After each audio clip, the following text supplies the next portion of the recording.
ओम साई राम। ओम साई राम। प्रिय भक्तों, ज्ञान, योग, कर्म और भक्ति ईश्वर प्राप्ति के चार साधन हैं। साईं बाबा स्वयं ब्रह्म की प्राप्ति कर चुके थे। वे महान योगी थे और उनके पास अलौकिक शक्तियाँ थीं। उन्होंने कठोर तपस्या की थी और सदा दूसरों के हित के लिए निष्काम भाव से कार्यशील रहते थे। अपने भक्तों को साईं बाबा आमतौर पर भक्ति, ईश्वर के प्रति प्रेम करने की सलाह दिया करते थे। ज्ञान प्राप्ति का यह सबसे तीव्र और शक्तिशाली तरीका है, परंतु अहंकार व अभिमान के कारण असफलता की संभावना अधिक होती है।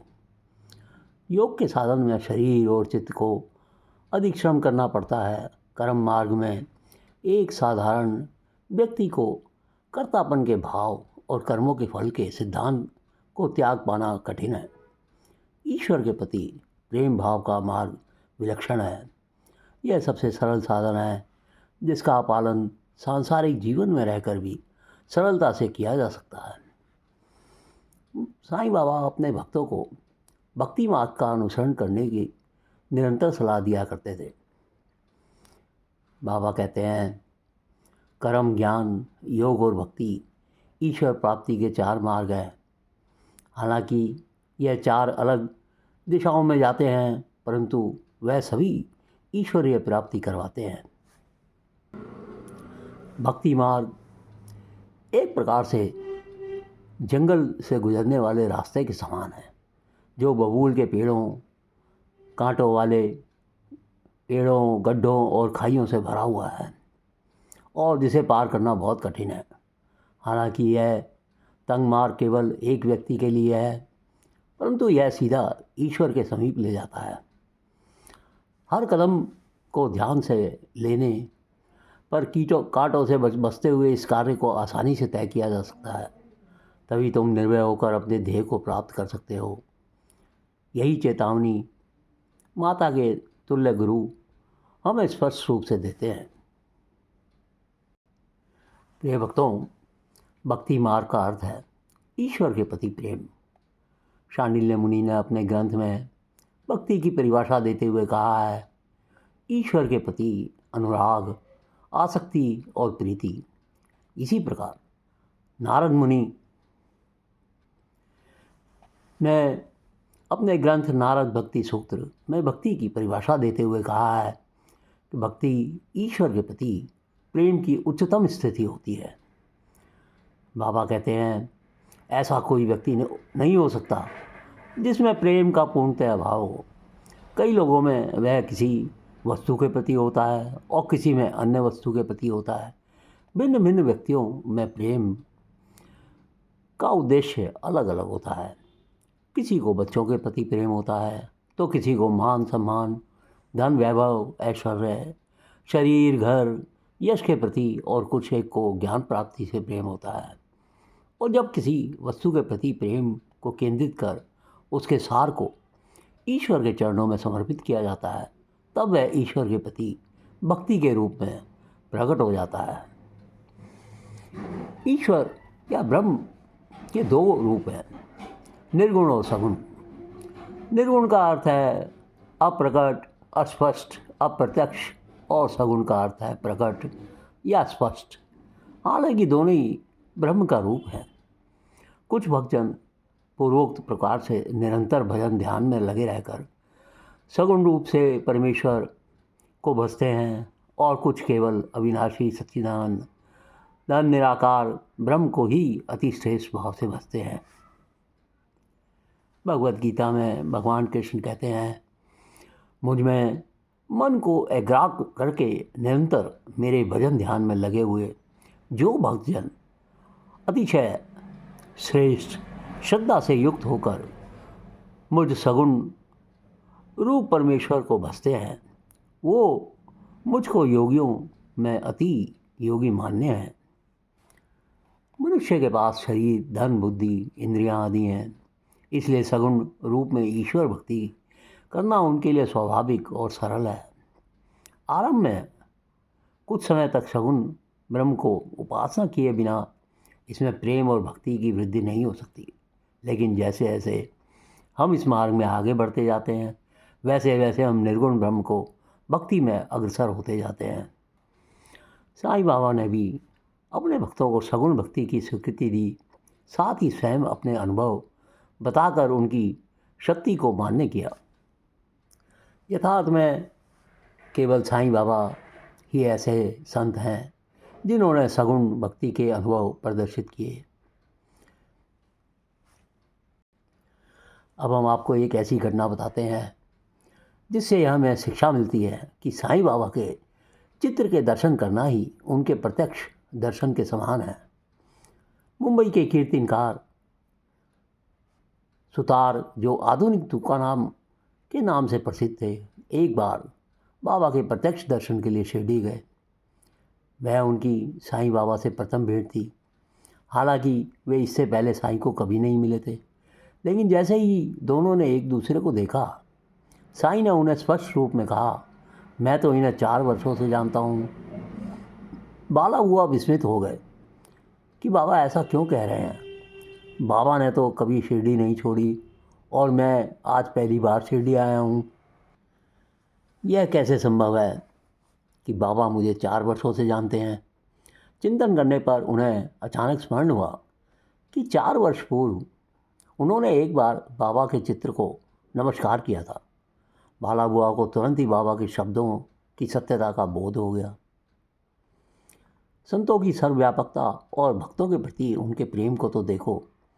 मैंने तो केवल उनके चित्र को ही नमस्कार किया था और आज पहली बार उनकी प्रत्यक्ष मूर्ति का दर्शन किया है, लेकिन बाबा ने मुझे पहचान लिया। हालांकि मैं तो यह सब कुछ पहले ही भूल चुका था। उन्होंने सोचा कि ऐसा कहना सही ना होगा कि मैं भूल गया। मैं तत्काल ही बाबा के शब्दों के अर्थ को नहीं समझ पाया। मुझ में यह समझने की शक्ति नहीं थी कि चित्र को मेरे द्वारा किया नमस्कार ही मेरी और उनकी पहचान थी, जिसके विषय में वे कह रहे थे। बाबा मुझे जानते थे और मुझे तो इसका जरा भी आवाज़ तक नहीं था। जब संत याद दिलवाते हैं तभी हमें सब कुछ याद आ जाता है। ठीक उसी प्रकार जैसे कि हम सूर्य या चंद्रमा का शीशे या स्वच्छ जल में प्रतिबिंब देखते हैं, उसी तरह चित्र को भी किसी व्यक्ति की छवि के प्रतिबिंब का शुद्ध प्रतीक माना जा सकता है। संत के चित्र का दर्शन उनके प्रत्यक्ष दर्शन के समान है। सर्वदर्शी संतों की सभी के लिए यही शिक्षा है। इसी प्रकार काका साहेब दीक्षित ने अपने ज्येष्ठ पुत्र बाबू के उपनयन जनेऊ संस्कार के लिए साईं बाबा को नागपुर और नाना साहेब चंदोरकर ने अपने ज्येष्ठ पुत्र की शादी में साईं बाबा को ग्वालियर शहर आने का निमंत्रण दिया था। तब साईं बाबा ने उनकी जगह माधवराव देशपांडे श्यामा को साथ ले जाने के लिए कहा। जब काका साहेब ने बाबा को स्वयं आने के लिए प्रार्थना की, तब साईं बोले, जल्दी से काशी प्रयाग की यात्रा कर मैं श्यामा से भी पहले पहुंच जाऊंगा। श्यामा गया पहुंचने पर जब यथा वाले के घर पहुंचे तो वहाँ अपने सामने बाबा को उनके चित्र के रूप में देखकर भाव विभोर हो गए। भक्तों को इस प्रकार के अनुभव देने के साथ साथ साईं बाबा ने सगुण रूप से पूजन करने की भी सलाह दी थी। शिरडी में साईं बाबा ने अपने धर्मान भक्तों द्वारा गांव के जीर्ण शीर्ण मंदिरों का जीर्णोद्धार करवाया। उन्होंने ग्राम में स्थापित अन्य देवी देवताओं के पूजन से पूर्व कभी अपना पूजन करने की स्वीकृति नहीं दी। साईं बाबा ने अपने कई भक्तों पुरंदरे तात्या कोते पाटिल तरखंड जी को चांदी के सिक्के दिए ताकि वे उन्हें अपने घर में पूजा गृह में रखकर उनकी पूजा कर सकें। वह श्रीमती प्रधान, शांताराम, बलवंत इत्यादि आदि भक्तों को अपनी चांदी की चरण पादुकाएं भी दी ताकि वे उनकी पूजा कर सकें। प्रिय भक्तों, नवविद्या भक्ति में सगुण भक्ति के 9 रूपों का वर्णन किया गया है, जो हैं, पहला है श्रवण, ईश्वर अवतारों और संतों के पवित्र कार्य व वचनों को सुनना। दूसरा कीर्तन, भगवान का भजन इत्यादि करना। तीसरा है नाम स्मरण, नाम जप व मनन करना। पाद सेवन, ईश्वर के चरणों में नतमस्तक होकर सेवा करना। अर्चन, पूजा व अर्चना करना। चंदन, संतों का आदर सम्मान करना। दास्य या दास्ता, दास्य भाव से ईश्वर की सेवा करना। सख्य यानी मैत्री भाव रखना। आत्मनिवेदन, अपने आप को ईश्वर को समर्पित करना।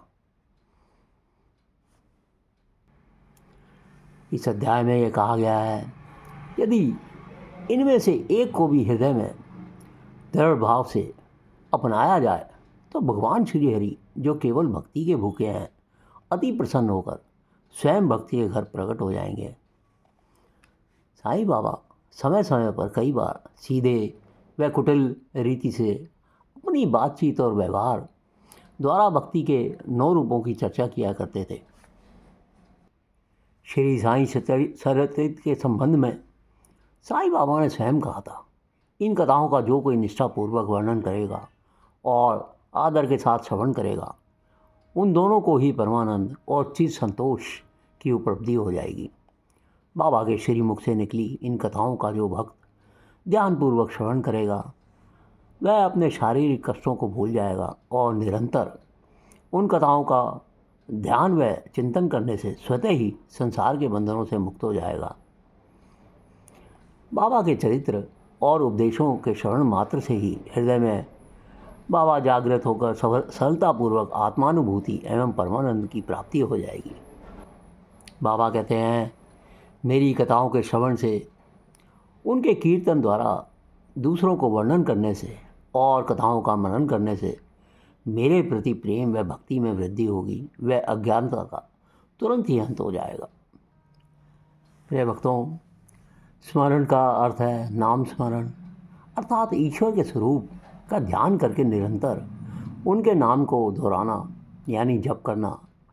श्री साईं सचरित में नाम पाप के पर्वत को भी तोड़ सकता है, वह देह के बंधन को तोड़ सकता है। नाम करोड़ों पापों से बचाकर कुवृत्तियों को नष्ट कर सकता है। नाम मृत्यु के बंधन को छुड़ा देता है, वह जन्म मरण के चक्र से मुक्त कर देता है। यथार्थ में सचेत होकर नाम जप करने का प्रयत्न किया जाए तो वह अति उत्तम होता है। अचेत अवस्था में भी किया गया नाम जप बुरा नहीं होता। अचानक ही अगर वह मुख में आ जाए तो वह अपनी शक्ति को प्रकट कर देता है। आत्मशुद्धि के लिए नाम से सुगम और प्रभावकारी अन्य कोई साधन नहीं है। नाम तो जीव का आभूषण है। नाम परमार्थ आध्यात्मिक जीवन का पोषण है। नाम लेने के लिए स्नान आवश्यक नहीं, उसके लिए शास्त्रों द्वारा बतलाए किसी विधि विधान की आवश्यकता नहीं। नाम लेने से सकल पाप नष्ट हो जाते हैं। नाम सर्वदा पावन है। निरंतर मेरा नाम जपने से तुम सुरक्षित भवसागर पार कर लोगे। तुम्हें किसी अन्य साधन की जरूरत नहीं पड़ेगी, क्योंकि तुम नाम जप के द्वारा ही मोक्ष प्राप्त कर लोगे। बाबा कहते हैं, जो हर क्षण मेरा नाम जपते हैं तत्काल ही उनके सभी पाप धुल जाते हैं। जो सतत गुनगुनाते हुए मेरा नाम जपते रहते हैं, वे मेरे लिए उत्तम से उत्तम व्यक्ति से भी अधिक श्रेष्ठ हैं। बाबा ने अपने परम भक्त श्यामा को रामदासी की विष्णु सहस्त्र नाम पोथी देकर उनको कंठस्थ करने पर जप करने की आज्ञा दी। इसी प्रकार अपने नाम की शक्ति के विषय में साईं बाबा ने स्वयं कहा, जो प्रेम पूर्वक मेरा नाम स्मरण करेगा, मैं उसकी समस्त इच्छाएं पूर्ण कर दूंगा। उसकी भक्ति में उत्तरोत्तर वृद्धि होती जाएगी। केवल साईं साईं के उच्चारण मात्र से कलयुग के बुरे विचारों व किए गए समस्त पाप नष्ट हो जाएंगे। केवल मेरे समक्ष मस्तक झुकाने मात्र से ही सुनने और बोलने से हुए पूर्व पाप नष्ट हो जाएंगे। यदि तुम निरंतर केवल साईं साईं ही उच्चारण करोगे तो मैं अपनी कृपा द्वारा 7 समुद्र पार भी तुम्हारी रक्षा करूँगा। मेरे इन शब्दों पर विश्वास करो और निश्चय ही तुम्हारा कल्याण होगा। एक बार दासगणु महाराज को शिरडी में कीर्तन करना था। वे एक लंबा अंगरखा, कंधे पर गमछा और सिर पर पगड़ी पहनकर बाहर आ गए। अपने घर से आनंदित होते हुए वे रिवाज के अनुसार जब वे बाबा को प्रणाम करने के लिए गए तो बाबा उनसे कहने लगे, वाह वाह, तुम तो वास्तव में दूल्हे राजा की तरह सज धज कर तैयार हुए हो, इस प्रकार बन ठर कर कहाँ पर जा रहे हो? ऐसा बाबा ने पूछा। तब दासगणु ने उत्तर दिया कि वे कीर्तन के लिए जा रहे हैं। तब बाबा ने कहा, यह अंगरक्षा किस लिए, यह उपरना, यह पगड़ी किस लिए है, और यह सब प्रश्न तुमने क्यों किए हैं? ये चीज़ें हमारे लिए नहीं बनी हैं, इनको अभी मेरे सामने उतारो। इन सब का भार तुम्हें अपने शरीर पर लादने की कोई ज़रूरत नहीं है। बाबा की आज्ञा मानकर दासगणु ने तुरंत ही वस्त्र उतार कर बाबा के चरणों में रख दिए। तब से दासगणु सदैव कमर से ऊपर अंग खुले रखकर हाथ में लकड़ी की 2 डंडियाँ, जिनकी दोनों कोनों पर धातु के पतले गोल छल्ले लगे होते और जिन्हें हत्थे से पकड़कर आरती या कीर्तन के समय एक दूसरे के टकराकर बजाते हैं और गले में एक हार पहनकर कीर्तन करने लगे। हालांकि वेशभूषा की यह पद्धति परंपरा के विरुद्ध है, लेकिन उनकी नींद शुद्ध तथा पवित्र है। यह पद्धति नारद जी से शुरू हुई और वहीं से हरिदासों की लंबी कतार आरंभ हो गई। साईं समर्थ की कृपा से दासगणु स्वयं संतों की कथाओं की रचना कर उनका उल्लेख अपने कीर्तन में किया करते थे।